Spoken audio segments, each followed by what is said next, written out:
Bulu murai batu kalau sudah seperti ini harus kita rontokkan ya teman-teman. Dan ini ada beberapa cara untuk segera merontokkannya supaya dia itu cepat mabung, cepat brodol. Kalau misalkan tidak kita rontokkan, tentu performanya akan menurun. Misalkan kalau kita buat di rumah, dia juga nggak akan kunjung gacor. Terus kemudian misalkan kita buat pejantan, biasanya walaupun kawin, biasanya telurnya pun menjadi shock. Nah, seperti apa caranya supaya cepat ambrol? Simak videonya sampai selesai nggih. Halo teman-teman, Assalamualaikum warahmatullahi wabarakatuh. Kita bertemu lagi di seputar channel CCDWBF. Di video kali ini kita akan berbagi tips tentang beberapa cara membuat murai batu ini, bulu murai batu ini cepat brodol atau cepat ambrol. Sebetulnya sih proses ambrol ini terjadi siklus alami ya teman-teman. Terjadi mungkin 1 tahun 1 kali, itu sangatlah normal. Tapi cara ini hanya sekedar untuk mempercepat proses pembrodolannya supaya cepat rontok bulu, dan nanti supaya performanya juga cepat pulih. Yang kita harapkan tidak terlalu lama dia itu kondisi bulunya tua seperti ini. Karena misalkan kalau kita biarkan bulunya seperti ini performanya jelas akan sangat menurun sekali teman-teman. Dibuat hiburan di rumah, dibuat gacor-gacoran di rumah atau di teras habis pulang kerja, itu juga performanya akan menurun untuk murai batu yang bulunya sudah mulai rusak seperti ini. Dibuat pejantan pun walaupun dia kawin, dia gacor juga kadang gak isi. Karena bulu tua ini sangat mempengaruhi sekali pada performanya. Dan perlu dicatat ya teman-teman, video ini khusus untuk teman-teman yang masih pemula. Kita di sini intinya saling belajar. Tidak ada maksud untuk menggurui, kita sekedar berbagi. Intinya kita sama-sama cari tahu, kita sama-sama belajar. Kalau misalkan ada komentar seperti ini, apakah sampean punya murai batu yang prestasi? Ya terus terang gak punya teman-teman, karena basicku ini adalah seorang peternak murai batu. Dan apakah kita berbagi pengalaman harus nunggu murai batu yang sudah prestasi atau sudah main di event besar? Tentunya tidak teman-teman. Tentunya kita berbagi pengalaman atau berbagi ilmu itu tidak menunggu burung kita menjadi juara atau menjadi prestasi di event-event besar. Sedikit apapun pengalamanmu, kalau misalkan berguna buat orang lain itu malah lebih bagus. Sebanyak apapun pengalamanmu atau ilmumu, kalau misalkan tidak kamu bagikan kepada yang lain, itu nantinya juga tidak akan bagus.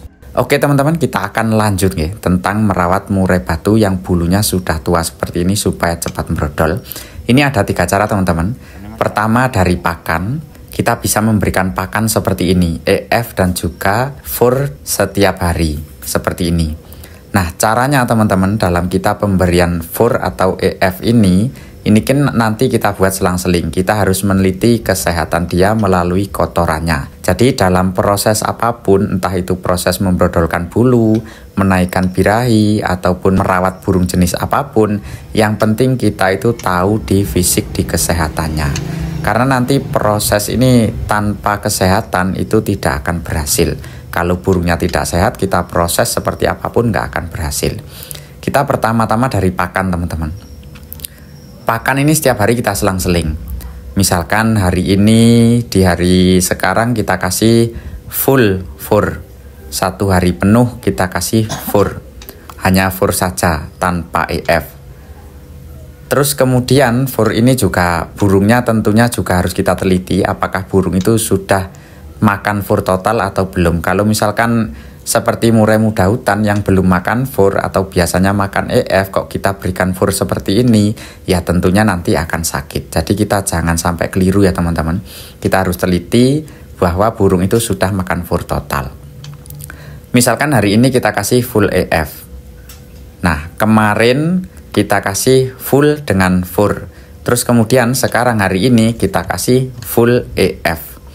Kenapa kok kita buat seperti itu teman-teman? Nah, kita selang-seling seperti itu, 1 hari FUR, 1 hari EF, tujuannya supaya nanti tubuhnya atau suhu tubuhnya itu beradaptasi. Karena adanya suhu tubuh yang beradaptasi nantinya juga akan mengakibatkan brodol. Kan teman-teman banyak mendengar nih, murai batu setelah selesai dorong ekor kok kenapa ekornya kembali copot lagi. Padahal ekornya belum tuntas tapi ekornya sudah copot lagi. Biasanya itu terjadi karena perubahan perawatan atau perubahan pakan yang kita berikan. Nah, dari pengalaman seperti itu, maka kita gunakan untuk memproses murai batu supaya cepat merodolnya. Dengan kita selang-seling, 1 hari kita kasih FUR, 1 hari kita kasih EF.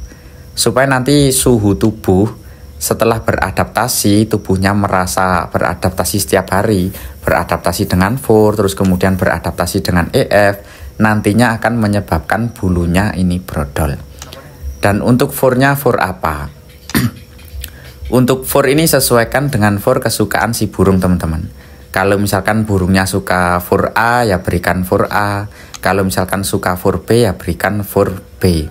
Kalau untuk merek terserah. Kalau untuk warna kuning atau hijau itu bisa disesuaikan dengan kesukaan si burung. Nah, si burung itu sukanya makan yang mana? Makan yang kuning atau makan yang hijau? Kita bisa tentukan dari kondisi si burung sukanya yang mana. Itu kita kasih FUR sesuai kesukaan dia. Terus kemudian untuk EF-nya teman-teman. Untuk EF-nya itu juga kita sesuaikan setiap hari. Kita sesuaikan dia itu EF-nya suka makan apa, yang dimakan jenis apa.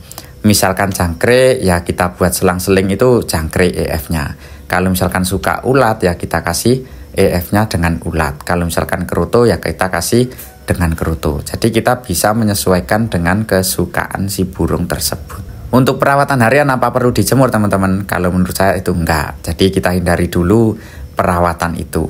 Cara yang kedua, kita bisa memberikan daun pandan seperti ini. Ini kita kasih di dalam sangkar. Ini juga banyak sekali teman-teman yang menggunakan cara seperti ini. Jadi cara seperti ini sangat tidak asing teman-teman. Banyak teman-teman kicau mania itu yang menggunakan cara seperti ini. Kenapa kok kita menggunakan daun pandan? Sebetulnya sih daun pandan bisa, kulit jeruk juga bisa, bubuk kopi itu juga bisa.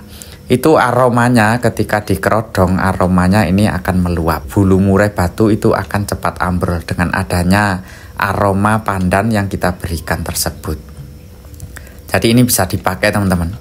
Ini kan banyak sekali video-video seperti ini, video yang membahas tentang memakai daun pandan ini.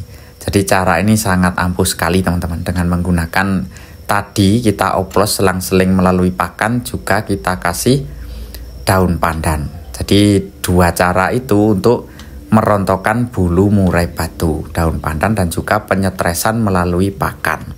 Itu mempercepat dia itu supaya mau ambrol bulunya. Kemudian yang selanjutnya adalah pengkerodongan teman-teman. Pengkerodongan ini kita lakukan setiap hari. Nah, nanti pengkerodongan ini juga sampai hampir tuntas teman-teman. Hampir tuntas itu kita perbanyak kerodong seperti ini. Tanpa kita buka pun cuma sekedar ngasih makan, mengontrol kotorannya, apakah kotor atau tidak. Terus kemudian untuk mengontrol air minumnya masih bersih atau tidak. Cukup kita buka waktu mengontrol saja. Jadi pengkerodongan ini sangat perlu. Setelah pengkerodongan ini kita lakukan yang namanya penempatan teman-teman. Penempatan ini sangatlah penting. Jadi pengkerodongan dan penempatan ini betul-betul penting. Ini utamanya untuk pengkondisian. Dikerodong itu fungsinya supaya dia tidak fokus kepada di luar ruangan. Jadi dia cukup anteng saja. Setiap hari dia anteng tanpa gangguan. Nah, untuk penempatan ini kita tempatkan di tempat yang tenang supaya dia juga fokus kepada merodolnya. Kita proses merodolnya lebih enak. Jadi pengkerodongan dan penempatan ini sangat berguna sekali teman-teman.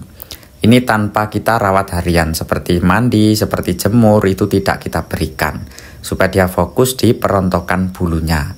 Kalau misalkan mandi pagi atau jemur, nantinya juga murai akan kembali gacor dan tidak fokus kepada bulunya. Jadi itu kita hindari dulu. Perawatan seperti itu penting kita di pengkondisian. Oke lah teman-teman, semoga video yang singkat ini bisa memberikan manfaat. Perlu diingat nih teman-teman, kita di sini bukan maksud untuk menggurui, tapi kita sekedar berbagi. Sedikit pengalaman mungkin bisa berguna untuk teman-teman pemula, teman-teman kicau mania seluruh Nusantara. Oke teman-teman, saya akhiri. Assalamualaikum warahmatullahi wabarakatuh.